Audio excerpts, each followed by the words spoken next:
doctors, health professionals, and ladies and gentlemen. My name is Rona Smithram, and I am here today to tell you about my experience here in India at Kular Hospital. My husband and I began researching different kinds of gastric surgery to deal with my obesity.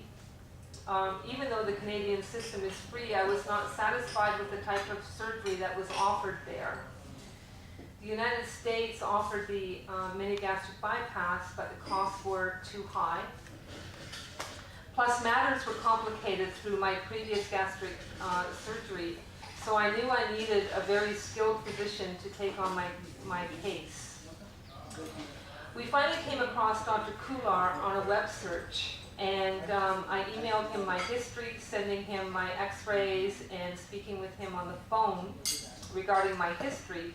And he said he could help me, and much to our surprise, the cost was very affordable.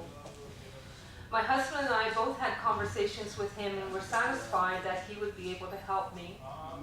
And so I headed to India for the mini gastric bypass on November 21st. The care began when I arrived at the airport and had to deal with the taxi service. I contacted his assistant, Ramandeep Cargill, who immediately took charge and saw to it that I arrived to the hospital.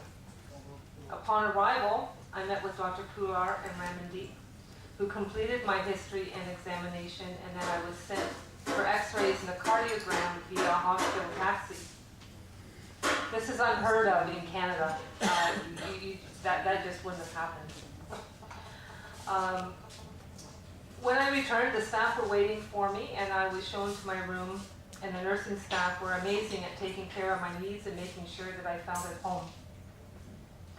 The next morning, I was prepped for surgery, and again the staff were helpful and professional, making sure everything was in order and that I was comfortable. Dr. Kular explained exactly what he would do and why he was doing it. He also spoke of the extra precautions he would take so that I would not have to worry about leaks and strictures. The operating room was clean and obvious care was taken to ensure hygienic, sanitized standards. Doctors and nurses identified themselves and explained procedures as they were doing them, so it felt very reassuring. I came to India on my own as my husband was unable to be here due to work demands. Dr. Kular went out of his way to reassure my husband, including calling him just prior to my surgery, and upon waking from my anesthetic. Dr. Kular handed me the phone, let me speak to my husband, not that I remember any of that, but my husband was certainly reassured and when he heard my voice. And then Dr. Kular spent a lot of time with my husband explaining the procedure and how it went and his confidence in a successful outcome. I woke in the recovery room surrounded by nurses doing one thing or another, and when I requested medication, the response was immediate and prompt. I even had a head massage because I had a headache. This type of personal care and nursing has long left the Western hospitals, especially in the larger urban cities. I returned to my room after 3 days, and the care continued, staff going out of their way for personal touches.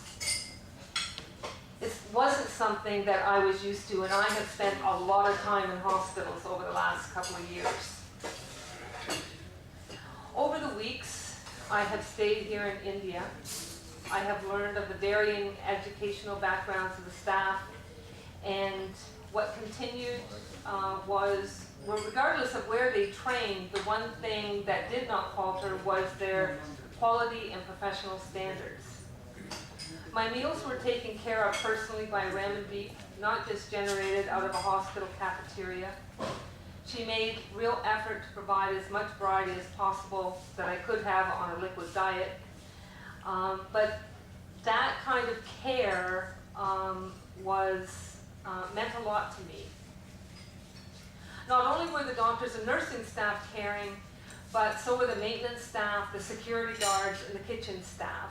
Even though I have about 6 words of Punjabi, and some folks that I was talking with had very little English, They were all concerned about me and would always ask me how.